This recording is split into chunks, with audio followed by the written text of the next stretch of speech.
Sir Louis Straker, Foreign Affairs Minister, highlighted the major benefits at the Mount Twin Peters Hope Resort and Villas project will bring to Central Leeward community. Sir Louis, who is also the parliamentary representative, urged the residents to be prepared as there will be job creation opportunities and announced the commencement of the $1 million Blackfish project in Bottle and Glass Barley. This project is a blackfish proposing plant which persons will now use to dry their blackfish in-house and produce a deoxidized oil to be shipped abroad without losing its nutrients and nutritional value. It is highly likely that chartered flights will be available to bring persons to the Argyle International Airport for the 40th anniversary of Vincy Mass. Chief Executive Officer of the St. Vincent and the Grenadines Tourism Authority, Glenn Beach, revealed this last week that a number of private entities have expressed interest in making these chartered flights available. Beach said also that the SVGTA is currently in talks with a number of airlines in the United States and the United Kingdom to make flights available for the June-July festival. In other news, the Director of Airports, Cosel Robertson, discusses the transitions from the E.T. Joshua Airport at Annisvale to the Argyle International Airport. Now, as you are well aware, the E.T. Joshua Airport's runway is locked in by hills on three sides. We have one open end, and that's just at the bayside next to the playing field. It prohibits us from having aircraft take off into the hills because the height of the hill is excessive in terms of most aircraft performance, and then there is the question of the need to be able to climb and get over safely. You would notice that perhaps Amerijet goes up the hill, and many people who see that would think they go the wrong way. The truth is, Amerijet is the only company that goes the right way. Everyone else has to take off with what is called a tailwind. The effect of the tailwind on an aircraft is that it makes it difficult for it to get lift, because an aircraft, due to the way they are manufactured, they are made, needs lift in order to be able to get a short takeoff. So if you would observe flights at E.T. Joshua, you would notice two things, just a comparison. Amerijet will be taking off from the seaside end, and it will run for just perhaps 1,000 feet, and it will be airborne. Liat will be taking off from the other end, and it will be going all the way down to the bottom before it gets a lift. And that is because of the effect of the wind on the tail of the aircraft.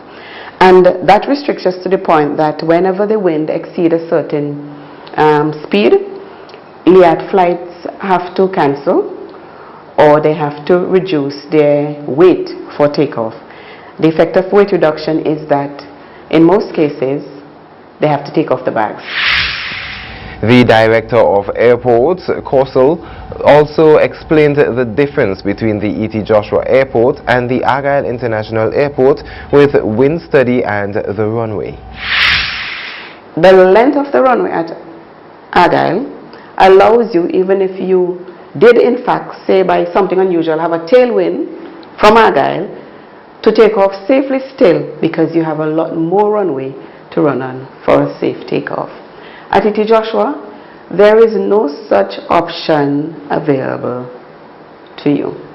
And one of the factors at E.T. Joshua we have found over the years in terms of our wind reporting that sometimes an aircraft occasionally come plane off is that the wind is measured at the threshold basically of the runway, and at the area near the terminal building we have two stations.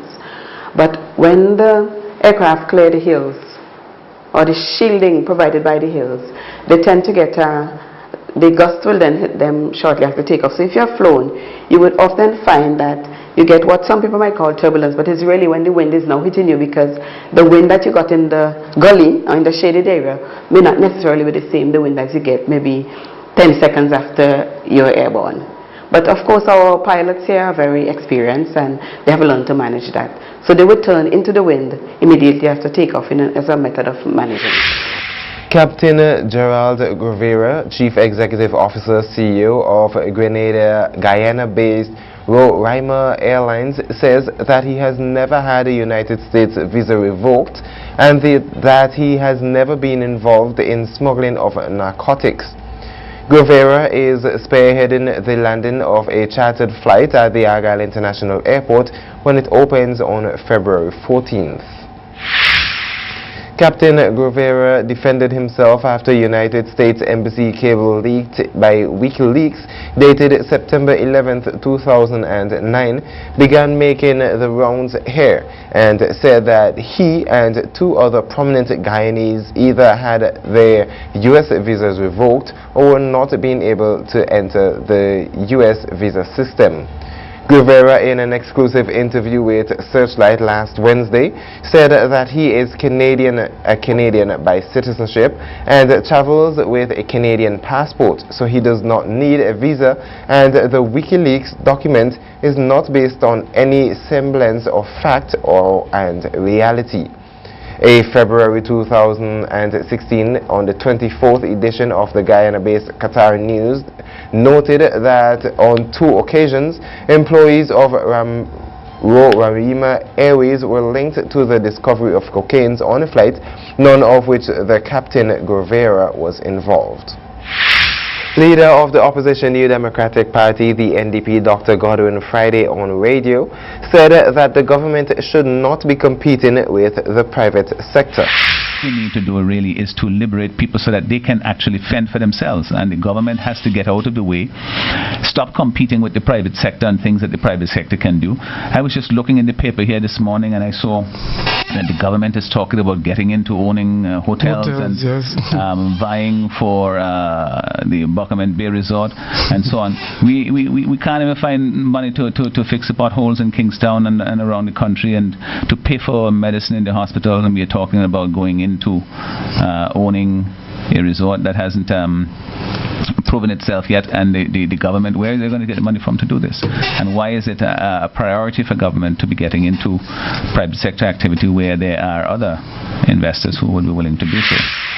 We'll take another commercial break, and when we come back, we'll have your sports news. Do not go anywhere.